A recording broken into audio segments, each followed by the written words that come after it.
আসসালামু আলাইকুম সবাইকে। আজকে আমি অনেক এক্সাইটেড, কারণ আমি আজকে বাড়ির সবাইকে নিয়ে গ্রামে ফুপির বাসায় বেড়াতে যাচ্ছি।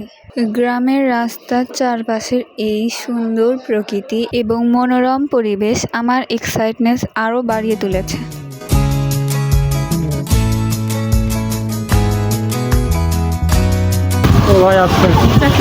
দাদা ভাই একটু এদিকে দেখা দেন, তুমি চশমা কর।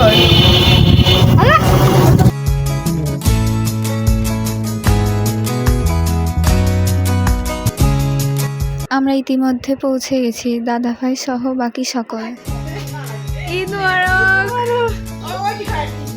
ঈদ মোবারক ফুপি, ঈদ মোবারক। একটু বলো,